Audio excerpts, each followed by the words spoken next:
Welcome to ABC news. ముందుగా headlines. బుడమేరకు పడిన గండ్ల పూడ్చివేత కార్యక్రమాలను పర్యవేక్షించాల్సిందిగా మంత్రి లోకేష్ ను ఆదేశించిన సీఎం చంద్రబాబు. విజయవాడలో యుద్ద ప్రాతిపదికన సహాయక చర్యలు కొనసాగాలి అని హుకుం. ఆంధ్రప్రదేశ్ సీఎం చంద్రబాబు నేడు వెళ్లాల్సిన రేపల్లె పర్యటన రద్దు. వరద ప్రభావాన్ని అంచనా వేసేందుకు ఏరియల్ సర్వే నిర్వహించాలని భావించిన వైనం వాతావరణం అనుకూలించకపోవడంతో రద్దయిన పర్యటన. విజయవాడలోని మధురనగర్ కాలనీలో కరకట్టకు గండిపడే అవకాశం ఉందని భయాందోళన వ్యక్తం చేస్తున్న బెజవాడ వాసులు. విజయవాడ, గుంటూరు జిల్లాలో తెల్లవారుజాము నుంచి కురుస్తున్న వర్షం కురవడంతో వరద ప్రభావిత ప్రాంతాల్లో సహాయక చర్యలు అంతరాయం కలిగే అవకాశం ఉందని అధికారులు ఆందోళన. బుడమేరకు పడిన గండ్లు పూడ్చివేత కార్యక్రమాలని పర్యవేక్షించాల్సిందిగా మంత్రి లోకేష్ ని సీఎం చంద్రబాబు ఆదేశించారు. వీలైనంత త్వరగా గండ్లు పూడ్చేందుకు తీసుకోవాల్సిన చర్యలపై అధికారులతో సమీక్ష నిర్వహించాలని చెప్పారు. విజయవాడలో యుద్ద ప్రాతిపదికన సహాయక చర్యలు చేపట్టాలని సీఎం తెలిపారు. విజయవాడ బుడమేరకు వరద ముంపు తప్పించేందుకు బుడమేరకు పడిన గండ్లని పూడ్చే విధంగా మంత్రి లోకేష్ చర్యలు తీసుకోవాలని సీఎం చంద్రబాబు ఆదేశాలు జారీ చేశారు. ఈ నేపథ్యంలో బుడమేరకు కుడి, ఎడమ ప్రాంతాల్లో పడిన గండ్ల గురించి అధికారుల్ని లోకేష్ అడిగి తెలుసు. వీలైనంత త్వరగా గండ్లు పూడ్చేందుకు తీసుకోవాల్సిన చర్యలపై అధికారులతో సమీక్ష నిర్వహించారు. గండ్లు పూడ్చివేత పనుల్ని పర్యవేక్షించడానికి బుడమేరు వద్దకు స్వయంగా మంత్రి లోకేష్ బయలుదేరారు. మంత్రి లోకేష్ పర్యటనలో విజయవాడలో యుద్ద ప్రాతిపదికన సహాయ చర్యలు కొనసాగుతూ ఉన్నాయి. ఈరోజు 1200 మంది టీడీపీ కార్యకర్తలు వరద బాధితులకి ఉదయమే ఇళ్లకు వెళ్లి టిఫిన్, పాలు అందజేశారు. వరద ప్రభావానికి గురైన 36 వార్డుల్లో మంత్రులు, ఎమ్మెల్యేల ఆధ్వర్యంలో ముమ్మరంగా సహాయ కార్యక్రమాలు జరుగుతూ ఉన్నాయి. వరద తగ్గుముఖం పట్టడంతో ముంపు ప్రాంతాల్లో విద్యుత్ పునరుద్దరణకి చర్యలు చేపట్టారు. ప్రకాశం బ్యారేజీ వద్ద భారీగా తగ్గిన వరద ప్రస్తుత ప్రవాహం 4,56,900 క్యూసెక్లుగా ఉంది. ప్రాజెక్టు గేట్ల నిపుణుడు కన్నయ్య నాయుడు పర్యవేక్షణలో దెబ్బతిన్న గేట్ల పునరుద్దరణకి చర్యలు ఇప్పటికే చేపట్టడం జరిగింది. ఆంధ్రప్రదేశ్ సీఎం చంద్రబాబు బుధవారం చేపట్టవలసిన రేపల్లె పర్యటనని రద్దు చేసుకున్నారు. వరద ప్రభావాన్ని అంచనా వేసేందుకు ఏరియల్ సర్వే నిర్వహించాలని భావించిన వాతావరణం అనుకూలించకపోవడంతో రద్దు చేశారు. విజయవాడ కలెక్టరేట్లో వరద బాధితులకి సహాయ కార్యక్రమాలపై అధికారులతో సమీక్ష నిర్వహించారు. ఆహార పంపిణీ, పారిశుద్ధ్య కార్యక్రమాలపై ఆరా తీశారు. బాధితులకి వైద్య సాయం అందించడంలో ఎలాంటి వైఫల్యాన్ని సహించబోనని అధికారులకి తేల్చి చెప్పారు. వరద కారణంగా కాలనీలు, ఇళ్లలో పేరుకుపోయిన బురదని తొలగించాలని పారిశుద్ధ్య సిబ్బందిని ఆదేశించారు. కాగా మంగళవారం వరద ప్రభావిత ప్రాంతాల్లో చంద్రబాబు పర్యటించిన విషయం తెలిసిందే. వాహనాలు వెళ్లే పరిస్థితి లేకపోవడంతో సీఎం చంద్రబాబు జేసీబీలో కూర్చొని లోతట్టు ప్రాంతాల ప్రజల్ని పరామర్శించారు. జకంపూడి, సింగ్నగర్, సితారా సెంటర్ ప్రాంతాల్లో పర్యటించి అక్కడి ప్రజల ఇబ్బందుల్ని అడిగి తెలుసుకున్నారు. ప్రభుత్వం తరపున సాయం చేస్తామని వారికి హామీ ఇచ్చారు. వాటర్ అంతా డ్రైన్ అవుట్ చేయడం, డ్రైన్స్ అంతా క్లీన్ చేసేయడం, అదే సమయంలో బ్లీచింగ్ కానీ లేకుంటే ఏమి చేస్తే ఎఫెక్టివ్గా ఉంటుందో డ్రోన్స్ ఉపయోగించి ఏమైనా లిక్విడ్ స్ప్రే చేయగలుగుతామా, టోటల్ శానిటేషన్కి ఆ ఎక్సర్సైజ్ కూడా స్టార్ట్ చేస్తున్నాం. అదే మరి ఎక్కడెక్కడ రోడ్స్ అన్ని కూడా ఒకసారి డ్రోన్ ద్వారా పిక్చర్స్ తెప్పించి ఎవరన్నా భోంచేసి రోడ్డు మీద పారేసినా అవన్నీ క్లీన్ చేయడానికి అనేక చర్యలు చేపట్టాం. దాన్ని కూడా సాయంత్రానికి మళ్ళా అనలైజ్ చేసుకొని ఎక్కడ కూడా రోడ్డు మీద తిని పారేసిన ఇది కానీ కాగితాలు కానీ ఏమీ లేకుండా చాలా క్లీన్గా పెట్టడం కోసం ఆలోచిస్తున్నాం. అదే మరి ఎక్కడన్నా డెడ్ బాడీస్ మిస్ అయ్యంటే ఆ డెడ్ బాడీస్ తీసుకొచ్చి పోస్ట్ మార్టం చేసి ఆ కుటుంబ సభ్యులకు అప్పజెప్పే బాధ్యత. అదే మరి ఎక్కడైనా సరే ఈ పశువులు ఏమైనా కళేబరాలుంటే అవన్నీ కూడా డిస్పోజ్ చేయడానికి వెటనరీ డిపార్ట్మెంట్ కూడా బాధ్యతలు అప్పచెప్పాం. ఇవన్నీ కానీ ఉంటే ఎక్కడికక్కడ అనారోగ్య సమస్యలు వస్తాయి. అదే మరి ఎపిడమిక్ స్ప్రెడ్ అయ్యే పరిస్థితి వస్తుంది. ఇవన్నీ కూడా చేయమని చెప్పి చాలా స్పష్టంగా ఆదేశాలు ఇచ్చాం. ఈరోజు నేను ఒక 25 కిలోమీటర్ల దగ్గర తిరిగాను. తిరిగిన తర్వాత చాలా వరకు మీరు చూస్తే ఒక హ్యూమన్ స్టోరీస్ కూడా ఓసారి ఒక కష్టం ఏ విధంగా తెస్తుందని ఆలోచించినప్పుడు నేను ఒక ప్రాంతానికి వెళ్తే, అంబాపురం వెళ్తే అక్కడ నన్ను వచ్చి అడిగింది ఫుడ్ పాకెట్స్ పంపించారు. నిన్నటి నుంచి మా పిల్లలకు మంచినీళ్ళు ఇవ్వలేకపోతున్నాం కాబట్టి ఆ మంచినీళ్ళు పంపించమనే పరిస్థితికి వచ్చారు. అవి చూసినప్పుడు చాలా బాధేస్తుంది. అంటే పిల్లలకు మంచినీళ్ళు ఇవ్వలేకపోయే పరిస్థితి వచ్చినప్పుడు పేరెంట్స్ ఎంత బాధపడుతున్నారో దీన్ని బట్టి అర్థమవుతుంది. ఆ విషయం మా వాళ్ళతో షేర్ చేశాను. ఇప్పటి వరకు కమాండ్ కంట్రోల్ రూమ్ నుంచి వరద బాధిత ప్రాంతాలను పర్యవేక్షిస్తున్న లోకేష్ ముఖ్యమంత్రి ఆదేశాలతో బుడమేరు వద్దకు చేరుకున్నారు. బుడమేరు కుడి ఎడమ ప్రాంతాల్లో పడిన గండ్లు గురించి నారా లోకేష్ అధికారుల్ని అడిగి పూర్తి వివరాలు తెలుసుకున్నారు. వీలైనంత త్వరగా గండ్లు పూడ్చేందుకు తీసుకోవాల్సిన చర్యలపై అధికారులతో సమీక్ష నిర్వహించారు. ఆపై గండి పూడ్చివేత పనుల్లో వేగం పెంచారు. ముందుగా ఇసుక బస్తాలు వేసి నీటి ప్రవాహాన్ని ఆపారు.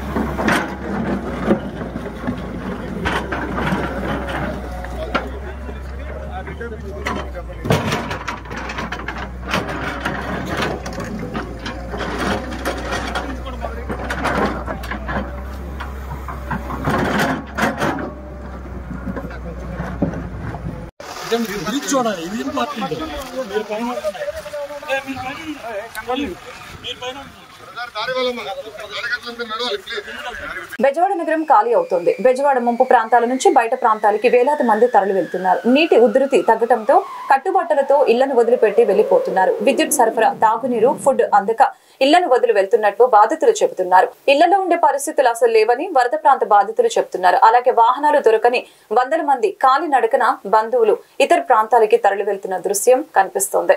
చిన్నపిల్లలు పాలు లేక తిండి లేక ఇబ్బందులు పడ్డామని బాధితులు ఆవేదన వ్యక్తం చేశారు. సింగనగర్ ప్రాంతం నుంచి పాయకాపురం, కాండ్రిక, వాంబే కాలనీ పరిసర ప్రాంతాల నుంచి ముంపు బాధితులు తరలి వెళ్తున్నారు. విజయవాడలో తట్టుకోలేని పాల కొరత ఏర్పడింది. ఇదే అదునుగా వ్యాపారులు అమాంతం పాల రేట్లు పెంచేశారు. అర లీటర్ పాల ప్యాకెట్ ధర 70 రూపాయల నుంచి 80 రూపాయల వరకు విక్రయిస్తున్నారు. ఇళ్లలో పిల్లలు ఉన్నారని కనీసం ఒక్క ప్యాకెట్ అయిన పాలు ఇవ్వాలని ప్రభుత్వాన్ని Vijaya dairy, Krishna milk union centre ఆఫీసులు నీట మునిగాయి. దాదాపు లక్షల లీటర్ల పాలు, పెరుగు ప్యాకెట్లు చెడిపోయాయి. దీంతో పాల కొరత తీవ్రమైంది. ఇతర జిల్లాల నుంచి, పొరుగు రాష్ట్రాల నుంచి పాలను తెప్పించేందుకు ప్రభుత్వం ప్రయత్నిస్తోంది. మరొక వైపు కొన్ని ఏరియాల్లో తల్లులు అన్నం అవసరం లేదు, పాలు పంపించండి అని కోరుతున్నారు.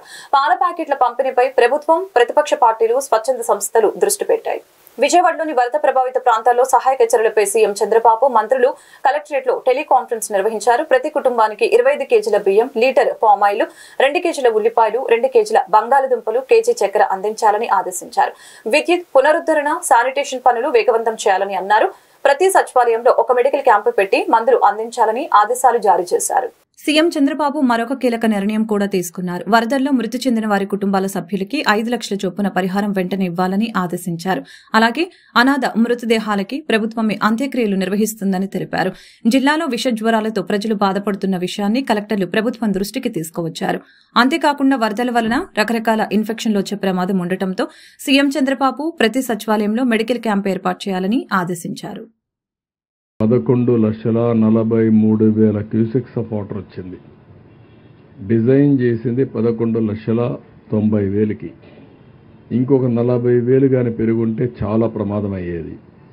11,43,000 క్యూసెక్స్ ఆఫ్ వాటర్కే భవానీపురంలో ఓవర్ఫ్లో అయింది. పైన కూడా కొన్ని బ్రీచెస్ అయ్యాయి. ఇబ్రహీంపట్నం అవతల, అక్కడి నుంచి దగ్గర ఇబ్రహీంపట్నం నుంచి మూలపేట వరకు చాలా వరకు నేషనల్ హైవేకి నీళ్లు వచ్చాయి. పక్క గ్రామాలన్నీ మునిగిపోయే పరిస్థితికి వచ్చాయి. అయితే ఇక్కడ ఏదైతే భవానీపురంలో వచ్చిన నీళ్లు మొత్తం కొంత ప్రాంతాన్ని ముంచేశాయి. ప్రధానంగా మనకు వచ్చింది ఇది ఏదైతే ఈరోజు ఇక్కడ మనం అందరం ఇబ్బందులు పడ్డామో దీనికి ప్రధానమైన కారణం బుడమేరు. ఈ బుడమేరు అనేది ఎన్నో సంవత్సరాలుగా ఒక సమస్యగా తయారైంది విజయవాడకి. దీన్ని ఒకసారి చూసినప్పుడు ఈ సింగనగర్ కానీ ఇవన్నీ కూడా చూస్తే బుడమేరుకి రెడ్డిగూడెం నుంచి కోతులవాగని, అదే మాదిరిగా గంగనేని నుండి పులివాగని, మునగపాడు నుంచి భీమవాగని, మాధవరం నుంచి లోయవాగని, గడ్డుమడుగు లోయ ప్రాంతం నుండి దొర్లింత వాగని, ఇలాంటివన్నీ చిన్న చిన్న వాగులన్నీ కలిసి అది బుడమేరుగా వచ్చే అవకాశం వచ్చింది. అయితే 20 సంవత్సరాలుగా విజయవాడ టౌన్ కూడా అభివృద్ధి అవుతూ ఉంది. ఆక్రమణలు కూడా పెరిగిపోయినాయి. ఏదైతే ఈ యొక్క బుడమేరు నేరుగా వెళ్ళి కొల్లేరు సదర్స్కు ఈ నీళ్లు పోవాల్సిన అవసరం ఉంది. దానికి కూడా ఈ నీళ్ళన్నీ కూడా అక్కడ ఎర్రవాగు ఉంది, ఆ నీళ్లు కూడా వస్తాయి. దానికంటే కూడా ఈ వాగు నుంచి వచ్చే నీళ్లు అక్కడ ఉపయోగపడతాయి. కానీ ఏదైతే ఎక్కువగా ఎక్కడికక్కడ కట్టడాలు కట్టి అసలు వాగును పూర్తి చేసే పరిస్థితికి వచ్చారు. ఇది మనం చూసినప్పుడు ఒరిజినల్గా 11,000కి ఇది డిజైన్ చేశారు. ఇప్పుడు 70,000 క్యూసెక్స్ ఆఫ్ వాటర్ వచ్చే పరిస్థితి వచ్చింది. ఈ 70,000 క్యూసెక్స్ ఆఫ్ వాటర్ వచ్చినప్పుడు ఏ విధంగా నీళ్ళని కిందికి తీసుకుపోవడం అనేక విధాలుగా అనేక సంబంధాల్లో ఆలోచించారు. 1970లోనే దీన్ని రిపేర్ చేయాలని కూడా కొంత ప్రయత్నం చేశారు, ఎక్స్పాండ్ చేయాలనుకున్నారు. కానీ రాజశేఖర రెడ్డి ముఖ్యమంత్రిగా ఉన్నప్పుడు 2007-8లో బుడమేరు ప్రవాహాన్ని కుడికాలుకు మళ్లించాలని చెప్పి ప్రతిపాదన చేశారు. అది కూడా ఏమాత్రం పోలవరం రైట్ మెయిన్ కెనాల్కి తీసుకురావాలని ప్రయత్నం చేశారు. అది కూడా ప్రారంభించి మధ్యలోనే వదిలిపెట్టారు. అక్కడ BTPSలో ఏదో సమస్యలు వచ్చాయని. ఆ తర్వాత మనం చూస్తే దీని మీద ఒకేసారి వెలగలేరులో రెగ్యులేటరీ ఒకటి కట్టారు. అది కూడా చిన్న రెగ్యులేటర్, ఇన్ని నీళ్లు కూడా పట్టావు, ఏదైనా ఉంటే కొద్దిగా ఫ్లడ్ మేనేజ్మెంట్ చేయడానికి కట్టారు. అంతవరకు తప్ప ఏం జరగలేదు. ఇంకొక పక్కన 2005లో పెద్ద వరద వచ్చింది. అప్పుడు మేమందరం కూడా ఆందోళన చేశాం. ఇక్కడ ఉండేవాళ్ళు కూడా పెద్ద ఎత్తున ఆందోళన చేశారు. దీన్ని చేస్తానని ఆ రోజు రాజశేఖర రెడ్డి చెప్పాడు, కానీ మళ్ళా వదిలేసే పరిస్థితికి వచ్చాడు. ఫైనల్గా నేను వచ్చిన తర్వాత కూడా ఒక దగ్గర 500 కోట్లు శాంక్షన్ చేశామనేది కొంత ఇన్ఫర్మేషన్ ఉంది. ఆ 500 కోట్లు ఖర్చు పెట్టకుండా ఈ ప్రభుత్వం వచ్చిన తర్వాత మానేశారు. రెండోది, బుడమేరు కనీసం బ్రీచెస్ క్లోజ్ చేసుంటే, వీళ్ళు ఆక్యుపై చేయకుండా ఉండుంటే. ప్రకృతి విపత్తుతో రాష్ట్రంలో ప్రజలు తీవ్ర ఇబ్బందులు ఎదుర్కొంటున్నారని సుజనా చౌదరి అన్నారు. భారతదేశంలో ప్రతి కుటుంబాన్ని అభివృద్ది పదంలో ఉంచడమే లక్ష్యంగా చేసుకుని పనిచేస్తున్న బీజేపీ ప్రజాస్వామ్యంలో సంకీర్ణ ప్రభుత్వం ఏర్పాటు చేసి ఏపీని అభివృద్ది పదంలో నడపడానికి కూటమి తరపున పనిచేస్తున్నట్లు తెలిపారు. దక్షిణ భారతదేశంలో బీజేపీ ఎదుగుదల నానాటికి పెరుగుతుందని అన్నారు. సంస్థాగత సభ్యత్వ నమోదులో మహిళలు, యువత ఎక్కువ సంఖ్యలో చేర్పించాలని పిలుపునిచ్చారు. మాకు చేతనైనంత వరకు వరద బాధిత ప్రజలకి సేవ చేస్తూనే ఉంటామని అన్నారు. రాష్ట్రంలో ప్రకృతి విపత్తుపై జాతీయ విపత్తుగా ప్రకటించడానికి కేంద్రంలో 4 విభాగాల సభ్యులు దానిపై సమీక్ష నిర్వహించి తగు నిర్ణయం తీసుకుంటారని తెలిపారు. బీజేపీ భారతదేశంలోనే కాదు, ప్రపంచంలోనే అత్యధిక సభ్యత్వం కలిగిన పార్టీ అని అన్నారు. భారతదేశాన్ని ప్రపంచంలోనే నెంబర్ 1 దేశంగా తీర్చిదిద్దాలని ప్రధాని నరేంద్ర మోదీ ముందుకు వెళ్తున్నట్లు తెలిపారు. బీజేపీ అధికారంలో ఉన్న రాష్ట్రాలు అభివృద్ది చెందుతున్నాయని అన్నారు. మహిళలకి 33% రిజర్వేషన్ బిల్లు వచ్చే సమావేశం. ఈ సందర్భంగా రావిపాటి సాయికృష్ణ మాట్లాడుతూ ముఖ్యమంత్రి నారా చంద్రబాబు నాయుడు, యువనేత నారా లోకేష్, పల్లా శ్రీనివాస్ ఆదేశాలతో రాష్ట్ర తెలుగుదేశం పార్టీ కార్యాలయం నిరంతర పర్యవేక్షణలో గుంటూరు జిల్లా తెలుగు యువత సభ్యులకి విజయవాడలోని 45, 46, 47 డివిజన్లలో మంత్రివర్యుడు కింజారపు అచ్చెన్నాయుడు ఇన్ఛార్జిగా సమన్వయంతో ఈ 3 డివిజన్లకి సహాయ కార్యక్రమాల కోఆర్డినేటర్గా తమను నియమించారని తెలిపారు. అలాగే భారతదేశంలో డెఫినెట్గా అత్యంత ఉన్న రాష్ట్రాల్లో మనం రాజ్యాధికారం మనకి భారతీయ జనతా పార్టీకి ప్రజలు ఓటేసి గెలిపించారు. అట్లాగే గత 10 సంవత్సరాల నుంచి మనం పర్టికులర్గా చెప్పాలంటే భారతదేశంలో ఉన్న పేదరికం BPL బిలో పావర్టీ లైన్లో ఉన్న వ్యక్తుల్ని 35 కోట్ల మందిని బయటికి తీసుకురావడానికి కూడా నరేంద్ర మోడీ గారి నాయకత్వంలో మన భారతదేశాన్ని బెనిఫిట్ అయింది. అయినప్పటికీ కూడా భారతదేశం ఇంకా మనకు అట్టడిగిన పేదరికం చాలా ఎక్కువ ఉంది. ఆ చిట్ట చివరిగా ఉన్న ప్రతి వ్యక్తి దగ్గరికి ప్రతి రాజకీయ నాయకుడు కూడా వెళ్ళి వాళ్ళని పైకి ఎలా తీసుకురావాలి అనేదే మన నరేంద్ర మోడీ గారు ఎప్పుడు చెప్తూ ఉంటారు. నా అదృష్టవశాత్తు 4 సంవత్సరాలు ఆయన దగ్గర నేను పనిచేయడం కూడా జరిగింది. ఏ మీటింగ్లో అయినా అదే చెప్పేవారు. ఇకపోతే ఈ రోజున ఏ రాజకీయ పార్టీ అయినా సిద్ధాంత ప్రకారం మానవ సేవే మాధవ సేవ అంటాం. మన భారతీయ జనతా పార్టీ దాన్ని అంటిపుచ్చుకొని అదే పద్ధతిలో భారతదేశాన్ని ప్రపంచంలో కల్లా ఒక నెంబర్ 1 దేశంకి తీసుకెళ్లాలనే దిశగా నడుస్తూ ఉంది. 10 సంవత్సరాల్లో మన భారతదేశం ఆర్థిక వ్యవస్థ కూడా చాలా పెరిగింది. కానీ ప్రతిపక్షాలు అందరూ కూడా ప్రజాస్వామ్యంలో రకరకాల ప్రతిపక్షాలు ఉండాలి, ఉన్నప్పుడే మంచి పరిపాలన వస్తుంది. ప్రతిపక్షాలు ఏదేమి చెప్పినప్పటికీ కూడా భారతీయ జనతా పార్టీకి ఉండే స్పెషాలిటీ భారతీయ జనతా పార్టీకి ఉంది. నాయకత్వం కూడా అలాగే పటిష్టమైన నాయకత్వం మనకి చాలా రోజుల తర్వాత గత 10 సంవత్సరాల నుంచి ఉన్నది. ఇంకొక 5 సంవత్సరాలకు కూడా నరేంద్ర మోడీ గారిని మళ్ళీ ప్రజలు ఎన్నుకున్నారు. దాంతోపాటు ఇప్పుడు ప్రజాస్వామ్యంలో సంకీర్ణ ప్రభుత్వాలు కూడా చాలా ఇంపార్టెంట్. ఎందుకంటే మనకు విభిన్న రాష్ట్రాలు, విభిన్న కళలు, విభిన్న భాషలతో కూడుకున్న భారతదేశం ఇది. కాబట్టి ఇప్పుడు మనం కూటమి ఏర్పాటు చేసుకొని ఆంధ్రప్రదేశ్లో మంచి ప్రభుత్వాన్ని ఏర్పరిచాం.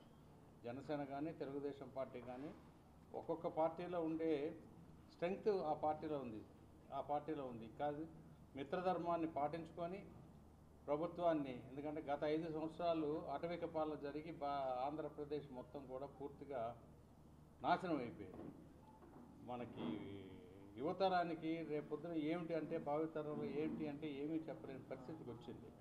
ఈ పరిస్థితుల్లో ప్రజలు డెఫినెట్గా గమనించి మంచి మెజారిటీతో ఈ కూటమిని గెలిపించారు. వాళ్ళకు కూడా ధన్యవాదాలు చెబుతూ, ప్రతి 6 సంవత్సరాలకి ఒకసారి ఏదైతే ఈ మెంబర్షిప్ సభ్యత్వ నమోదు కార్యక్రమం ఉంటుందో ప్రతి 3 సంవత్సరాలకి ఒకసారి రెన్యువల్ చేస్తుంటాం.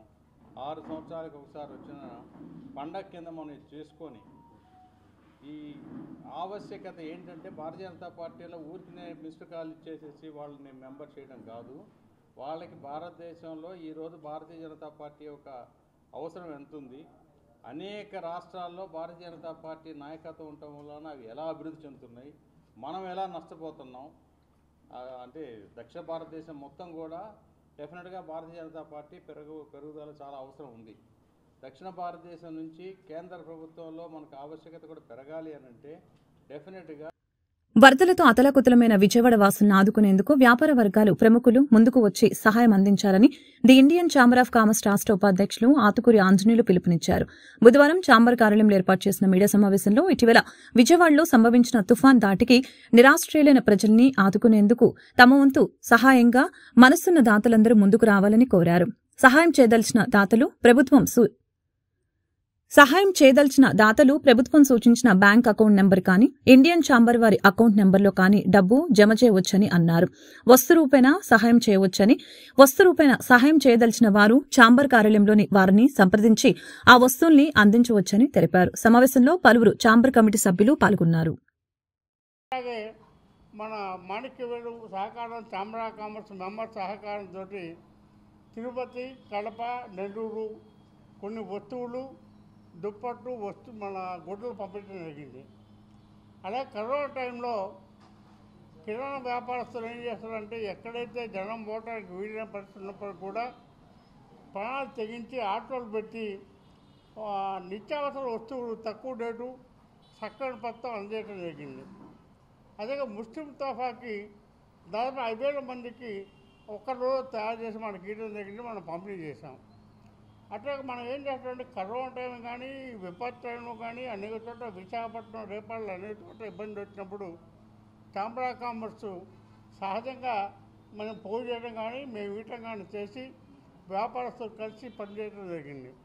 అట్లాగే రెడీమేడ్ వాళ్ళైతే ఒక మాడి వాళ్ళ కొట్లో ఉన్నటువంటి వస్తువులు ఏవైతే ఉన్నాయో గుడ్డలు ఇస్తే ఛాంబర్ ఆఫ్ కామర్స్లో వారి సైజు వాళ్ళు తయారు చేసి స్కూల్స్లో కానీ పేదవాళ్ళు కానీ పంపాం. అట్లాగే ఛాంబర్ ఆఫ్ కామర్స్ అనేక మందికి స్టూడెంట్స్కి మేధావులైన వాళ్ళకి పార్టీ కానీ కులం కానీ మతం కానీ చూడడం, మేధావులై ఉండాలి. మేధావులై ఉంటే స్కాలర్షిప్లు అనేక మందికి 100-150 మంది సంవత్సరానికి ఇచ్చేవాళ్ళం, ఇస్తున్నాం కూడా.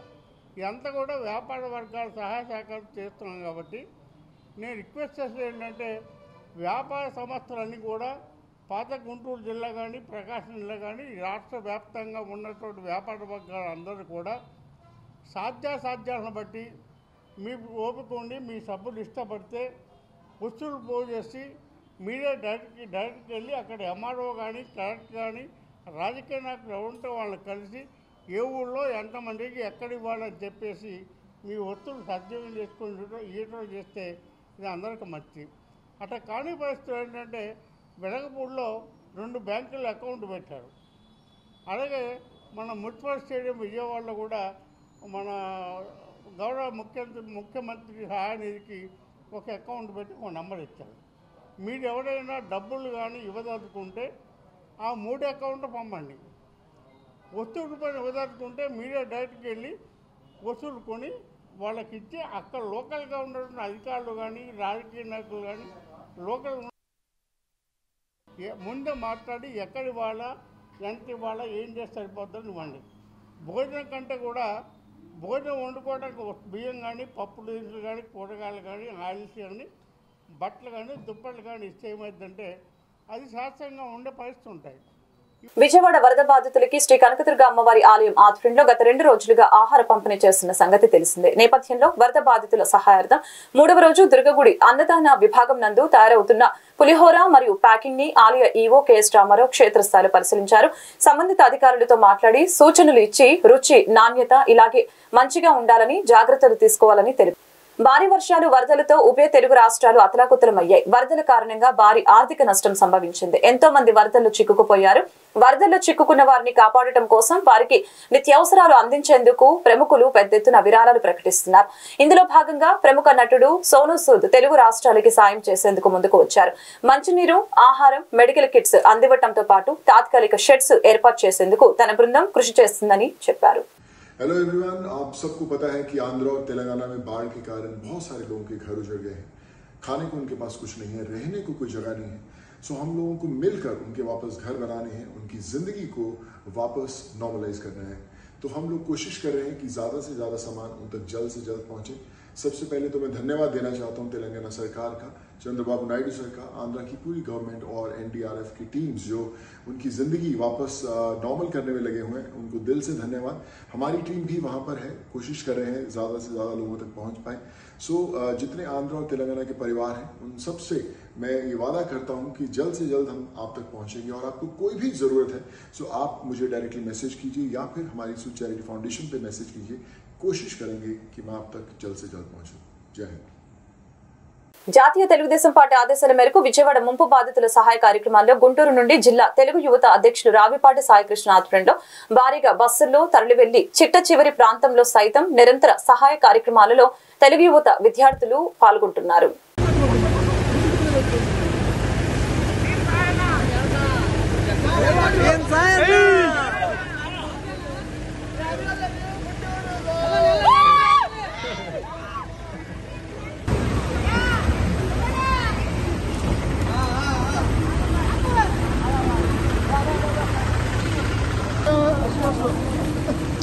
अरे जस्ट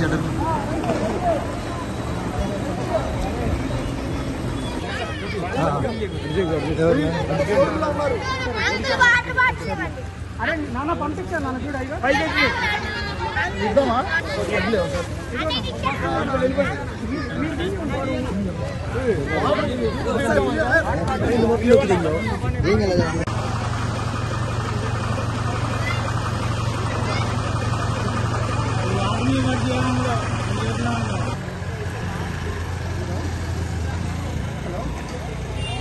నిన్న టీవీ ఛానల్స్ లో వరద బాధితులు భోజనాలు రోడ్డు పక్కన పడేశారు అనే వార్తతో అధికారులు సరికొత్తగా ఆలోచించి ఈరోజు ఏలూరు కాల్వలో భోజనాలు పడేసిన వైనం.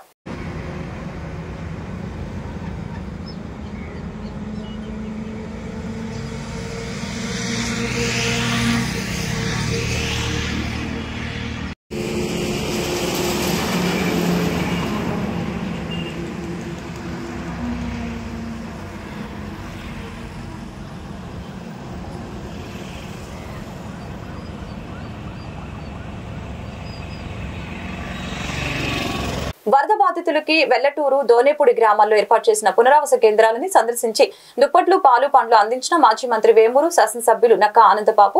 ఈ కార్యక్రమంలో గుంటూరు జిల్లా జనసేన పార్టీ అధ్యక్షులు గాద వెంకటేశ్వరరావు పాల్గొన్నారు. గతంలో ఎన్నడూ లేనటువంటి వరద వేమూరు నియోజకవర్గంలోని కొల్లూరు, బట్టిప్రోలు మండలాల్లో లంక గ్రామాలని ముంచెత్తింది. 20 లక్షల గ్రామాలు జల దిగ్బంధంలో మునిగిపోయాయి. గతంలో ఎప్పుడూ లేనటువంటి వరద వేమూరు నియోజకవర్గంలోని కొల్లూరు, బట్టిప్రోలు మండలాల్లోని లంక గ్రామాన్ని చుట్టుముట్టింది. 4 రోజుల నుంచి 20 గ్రామాలు, లంక గ్రామాలు జల దిగ్బంధంలో పడిపోయింది. ఇప్పుడిప్పుడే ఆ వరద ఉధృతి తగ్గిపోయి గ్రామాలు కుదుటపడతా ఉన్నాయి. ఇటువంటి పరిస్థితుల్లో చాలా అప్రమత్తంగా ప్రజలు ఉండాలి. ప్రభుత్వం అప్రమత్తంగా ఉంది, అన్ని జాగ్రత్తలు తీసుకుంటా ఉంది. వరదకు ముందు జాగ్రత్తలు తీసుకున్నాం.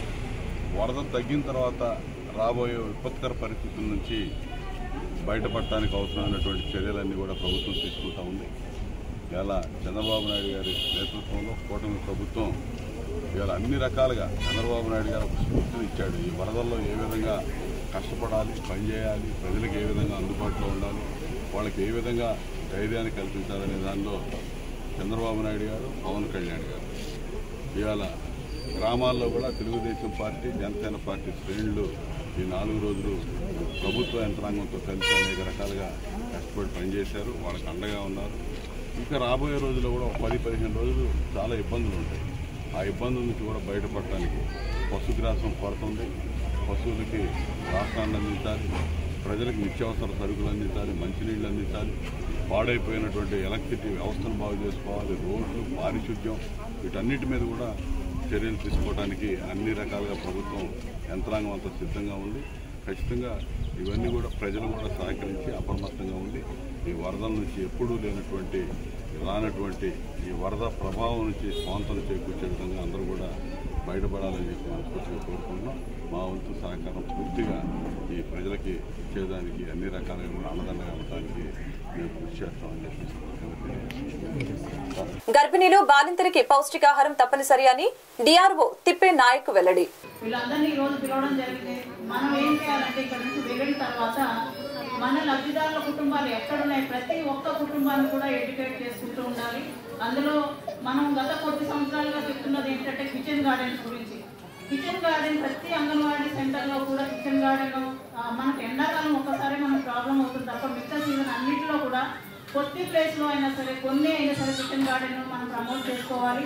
అలాగే ఇంతకుముందు అయితే పంచాయతీ లెవెల్లో అయితే ఊరు మొత్తానికి సరిపడా ఒక ఎకరం వరకు అయినా సరే కూరగాయలు, ఆకుకూరలు పండించేటట్టు NRGSతో ట్యాగ్ చేసి మరి అక్కడి కూరగాయలు ఊరు వాళ్ళంతా కొనుక్కొని వాడుకునేటట్టు, లేకపోతే అక్కడ గర్భిణులకు, బాలింతలకు అవి ఇచ్చేటట్టు ప్రాక్టికల్గా మనం చేయడం జరిగింది. సో ఇవన్నీ కూడా మళ్ళీ మనం అడాప్ట్ చేసుకోవాల్సిన అవసరం ఉంది. అలాగే నగరాల్లో కూడా నాకు అసలు ఎక్కడ ప్లేస్ ఉంటుంది, మేము అసలు ఈ మొక్కలు పెంచుకోవడానికి అనే వాళ్ళకు కూడా మరి హార్టికల్చర్ డిపార్ట్మెంట్ నుంచి న్యూట్రిటివ్ కిట్స్ కూడా అక్కడ ఇస్తూ మరి టెర్రస్ పైన చిన్న చిన్న గార్డెన్ లాగా ఆకుకూరలు పెంచుకోవడం గురించి కూడా తర్ఫీదు ఇచ్చారు. వీళ్ళందరితో కూడా మనం కోఆర్డినేట్ చేసుకుంటూ గ్రామాల్లో మరి న్యూట్రిటివ్ డైట్ని ఏ విధంగా అలవాటుగా మార్చుకోవాలనే దాని గురించి మనము ప్రచారం చేయాల్సిన అవసరం ఉంది. వార్త ముగించే ముందు ముఖ్యాంశాలు మరొకసారి. బుడమేరకు పడిన గండ్ల పూడ్చివేత కార్యక్రమాలను పర్యవేక్షించాల్సిందిగా మంత్రి లోకేష్ ను ఆదేశించిన సీఎం చంద్రబాబు. విజయవాడలో యుద్ద ప్రాతిపదికన సహాయక చర్యలు కొనసాగాలి అని హుకుం. ఆంధ్రప్రదేశ్ సీఎం చంద్రబాబు నేడు వెళ్లాల్సిన రేపల్ల పర్యటన రద్దు. వరద ప్రభావాన్ని అంచనా వేసేందుకు ఏరియల్ సర్వే నిర్వహించాలని భావించిన వైనం వాతావరణం అనుకూలించకపోవడంతో రద్దయిన పర్యటన. విజయవాడలోని మధురనగర్ కాలనీలో కరకట్టకు గండిపడే అవకాశం ఉందని భయాందోళన వ్యక్తం చేస్తున్న బెజవాడ వాసులు. విజయవాడ, గుంటూరు జిల్లాలో తెల్లవారుజాము నుంచి కురుస్తున్న వర్షం కురవడంతో వరద ప్రభావిత ప్రాంతాల్లో సహాయక చర్యలు అంతరాయం కలిగే అవకాశం ఉందని అధికారులు ఆందోళన. ఈ వార్తలు ఇంతటితో సమాప్తం. మరొక బులెటిన్ మళ్ళీ కలుద్దాం. నమస్కారం.